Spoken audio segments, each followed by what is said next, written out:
ఏదైతే మొన్న జరిగిన సింహాచలం చందనోత్సవ సందర్భంగా జరిగిన సంఘటన చాలా దురదృష్టకరం.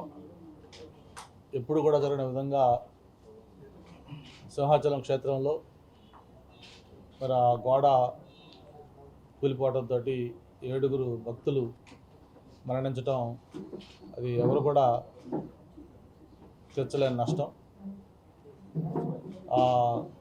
చనిపోయిన కుటుంబ సభ్యులకి అలాగే చనిపోయిన వ్యక్తులకి ప్రభుత్వం తరఫున వ్యక్తిగతంగా స్థానిక ఎమ్మెల్యేగా నా తరఫున కూడా ఆ రోజు సంతాపం తెలియజేయటం, వాళ్ళ కుటుంబ సభ్యులకి ప్రగాఢ సానుభూతిని కూడా తెలియజేయడం జరిగింది. ప్రభుత్వం కూడా సంఘటన జరిగిన వెంటనే గౌరవ ముఖ్యమంత్రి గారు దాని మీద స్పందించి చనిపోయిన వ్యక్తులకు ఎక్స్గ్రేషియాతో పాటు వెంటనే విచారణ కూడా ఆదేశించడం, ఏదైతే 3 మెన్ కమిటీని కాన్స్టిట్యూట్ చేశారో వాళ్ళు ఆల్రెడీ నిన్నటి నుంచి సింహాచలంలో పర్యటిస్తూ వాస్తవాలన్నీ కూడా వెరిఫై చేస్తున్న నేపథ్యం కూడా మనం చూస్తూ ఉన్నాం. అలాగే నాకు కాన్స్టిట్యున్సీ సంబంధించి చంద్రంపాలెంలో 2 భార్యాభర్తలు, చాలా చిన్న వయసులో 2 కూడా ఐటీ ఉద్యోగం చేస్తున్న ఫ్యామిలీ అది. అలాగే ఇంకొక వ్యక్తి అడివరం సింహాచలం ప్రాంతంలో ఉంటున్న స్టీల్ ప్లాంట్ సంబంధించిన ఇంకొక వ్యక్తి. చనిపోయిన 7గురిలో 3 మన భీమిలి నియోజకవర్గానికి సంబంధించిన వాళ్ళు. నిన్న కూడా అడివరం ఆ కుటుంబ సభ్యులతో మాట్లాడటం జరిగింది. ప్రభుత్వం నుంచి చెప్పిన ఎక్స్గ్రేషియో ఆల్రెడీ అమౌంట్ కూడా మొత్తం వచ్చింది. అది ఈరోజు రేపట్లో వాళ్ళకి పంపిణీ కూడా చేయడం జరుగుతుంది. ఆ రోజు చెప్పినట్టుగా కుటుంబంలో ఒకరికి ఉద్యోగం, దాంతోపాటు 20 లక్షలు ఎక్స్గ్రేషియో ఇవన్నీ కూడా ఇస్తామని చెప్పిన ప్రకారం అన్నీ కూడా చేస్తామని చెప్పిన కూడా తెలియజేసుకుంటూ, అన్ఫార్చునేట్ థింగ్ ఏంటంటే ఈ సంఘటన జరగడం నిజంగానే చాలా దురదృష్టకరం. దాన్ని ప్రభుత్వం చెప్పింది ఆ విషయాన్ని స్థానికంగా ఉన్న నాయకులతో నొక్కి ఆయన చెప్పడం జరిగింది. అంతేకాదు నేను అధికారంలో ఉండగా ఒక సంఘటన ఇక్కడ జరిగితే ఆ రోజు వెంటనే ₹1 ఇచ్చాను, ఎందుకు వీళ్ళకి ₹1 ఇవ్వలేదు అని చెప్పడమే కాకుండా ఇంకొక కొసబెరు మాట కూడా అన్నారు. అమ్మా మీరేం బాధపడద్దు, మీకు ఆ ₹1 అందలేదని చెప్పారు, ఏమి ఇది కావద్దు అంటే మేము అనుకుంటా ఉన్నాం బహుశా ఏమన్నా ఆ మిగతా 75 లక్షలు జగన్మోహన్ రెడ్డి గారు ఏమన్నా పార్టీ నుంచో సొంత డబ్బులు అనౌన్స్ చేస్తాడేమని. కానీ రేపు మళ్ళీ నేను అధికారంలోకి వచ్చిన తర్వాత మీకు ఆ బ్యాలెన్స్ డబ్బులు ఇస్తామని చెప్పని ఒక చిన్న జోక్ కూడా చెప్పడం జరిగింది ఆయన. అంటే మొన్న ఆల్మోస్ట్ ఆల్ చావు తప్పి కన్ను లొట్టపోయింది ఆయనకి.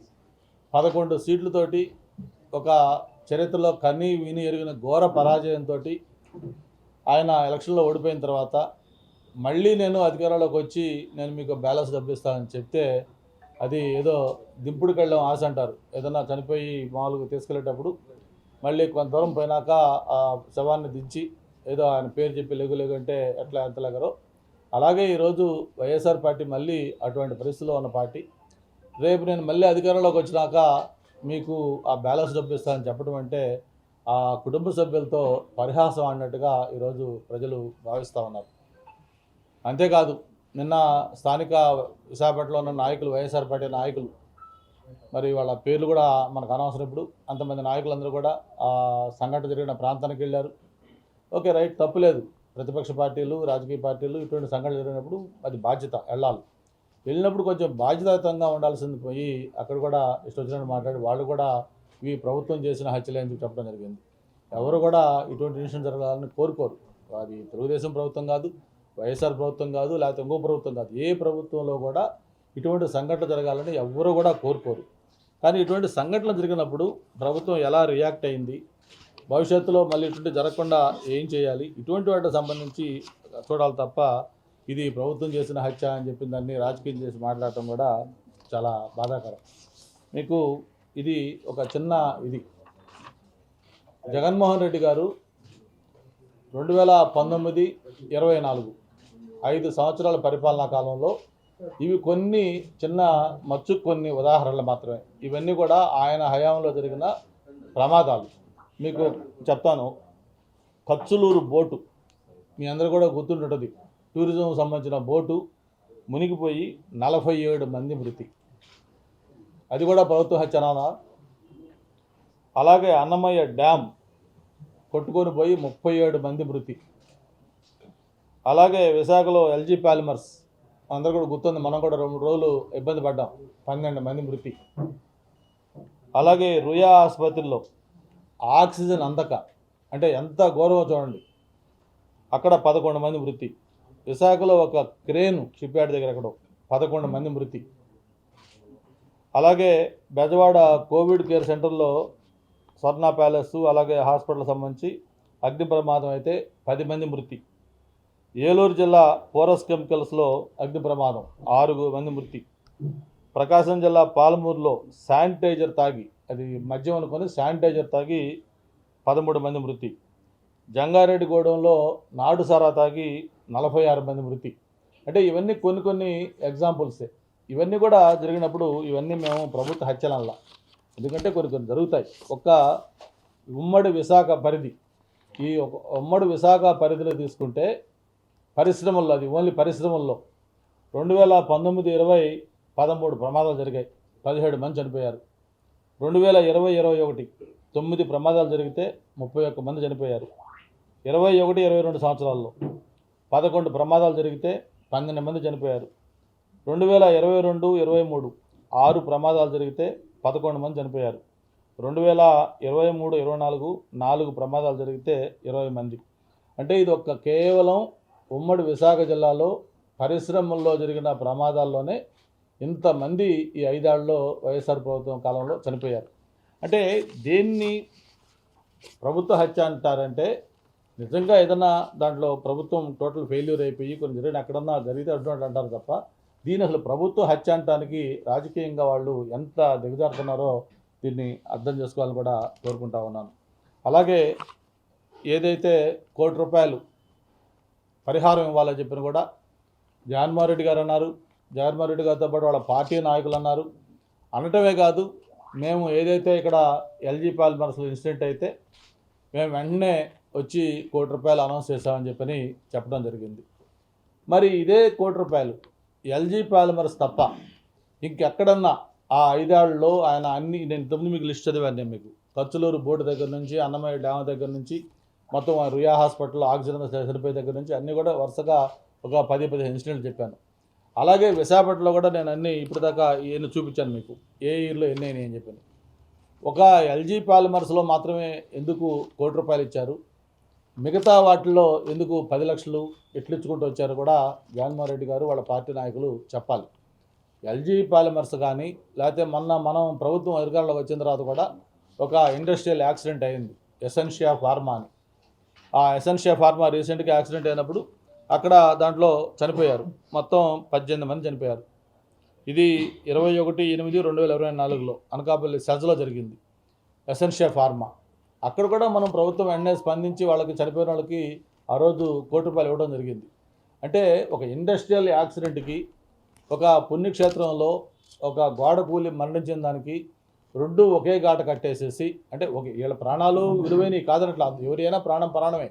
కానీ ఒక ఇండస్ట్రియల్, ఒక ప్రైవేటు ఇండస్ట్రీ ఉంటే ఆ ఇండస్ట్రీ వాళ్ళ దగ్గర కలెక్ట్ చేసి ఏదో ఒక సందర్భంలో ₹1 కోటి ఇస్తే దాన్ని ఒక బెంచ్ మార్క్ కింద పెట్టి రాష్ట్రంలో జరిగిన ప్రతి సంఘటన కూడా ₹1 కోటి ఇవ్వాలి అని చెప్పి దాన్ని రాజకీయం చేసే విధంగా మాట్లాడటం ఇక్కడ తప్పని చెప్పి కూడా నేను తెలియజేస్తూ ఉన్నాను. ఆ కుటుంబాన్ని ఎలా ఆదుకోవాలి, ఆ కుటుంబ సభ్యులు ఎలా ఓదార్చాలి, వాళ్ళకి భవిష్యత్తులో ఏం చేయాలి, అలాగే పిల్లలకి వాళ్ళకి ఎడ్యుకేషను ఇవన్నీ ఎలా చేయాలి, వీటన్నిటి మీద కూడా ప్రభుత్వం సీరియస్గా ఆలోచిస్తూ ఉంది. తప్పకుండా వాళ్ళ బాధ్యత కూడా మేము తీసుకుంటామని చెప్పి కూడా చెప్పడం జరిగింది. ఆ బాధ్యత మేము తీసుకుంటాం. కానీ ఇక్కడ శవాల మీద పేలాలనుకునే పద్ధతిలో దీన్ని రాజకీయం చేసి ఈ వైసీపీ నాయకులు మాట్లాడటమే చాలా శోచనీయం. ఏదైతే ఈ గోడ కూలిపోయిన సంఘటన ఉందో, ఇది ప్రసాద్ స్కీమ్ కింద గవర్నమెంట్ ఆఫ్ ఇండియా శాంక్షన్ చేసిన వర్క్. ఇది pilgrimage reservation and spiritual augmentation drive Prasad scheme అంటే. దాని కింద 2021లో సింహాచలానికి 54 కోట్లతోటి ఈ స్కీమ్ స్టార్ట్ అయింది 2021లో. ఇది స్టార్ట్ అయితే 2021 నుంచి 24 దాకా కనీసం 5% వరకు కూడా దాంట్లో జరగల. అంటే ఈ ప్రభుత్వం దేవాలయాలకు సంబంధించి ఎలాంటి నిర్లక్ష్యం చేస్తున్నది ఒక ఉదాహరణ.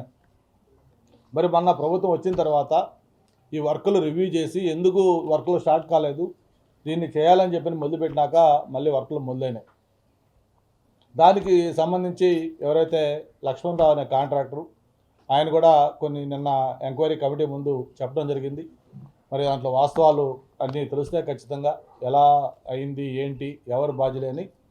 దీంట్లో నేను మళ్ళీ మీకు స్పష్టంగా చెప్తా ఉన్నాను, ఏ స్థాయి వ్యక్తులున్నా సరే వాళ్ళు అధికార పార్టీ లేకపోతే ప్రతిపక్ష పార్టీ లేకపోతే ఇంకోట చూసే ప్రసక్తి లేదు. అధికారులా లేకపోతే ప్రైవేటు వ్యక్తులా లేకపోతే ఇంకొకరా ఎవరైతే తప్పు చేసిన వాళ్ళు ఉంటారో, ఎవరైతే దానికి బాధ్యులు ఉంటారో ఖచ్చితంగా వాళ్ళు శిక్షింపబడతారు.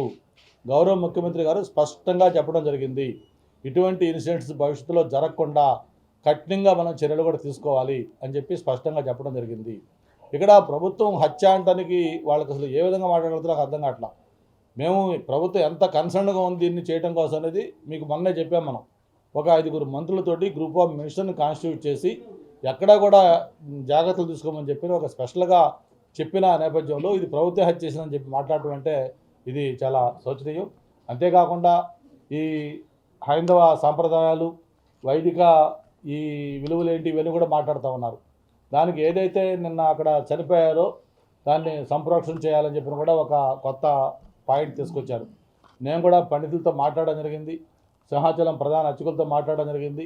వాళ్ళందరూ దీన్ని చెప్పిన దాని ప్రకారం మనం ఎట్టి పరిస్థితుల్లో కూడా అటువంటి జరిగినప్పుడు చేయాలనేది మామూలుగా చెప్తారు. కానీ ఇక్కడ ఏదైతే జరిగిందో అది గ్రామ హరణం, అంటే అది మాడ వీధుల్లో కాకుండా అవతల జరిగిన దానికి అటువంటిది అవసరం లేదు. అయినా సరే భక్తుల మనోభావాలు ఇంపార్టెంట్ కాబట్టి రేపు 3వ తారీఖున అంటే రేపున దానికి సంప్రోక్షణ శాంతిహోమం కూడా చేస్తూ ఉన్నాం. ఇవి మామూలుగా మాడ వీధుల్లోనో లేకపోతే మిగతా ప్రాంతం దగ్గరలో ఎక్కడన్నా అయితే దానికి అటువంటిది ఉంటుంది తప్పది నీకు లేదు. అయినా సరే రేపు శాంతిహోమం చేద్దామని చెప్పి నిర్ణయం తీసుకొని శాంతిహోమం కూడా చేస్తూ ఉన్నారు. అంటే ఆ వైఎస్ఆర్ ప్రభుత్వం హయాంలో దేవాలయాల పట్ల వాళ్ళు ఎలా వ్యవహరించారో మనకు వేరేగా చెప్పనవసరంలా.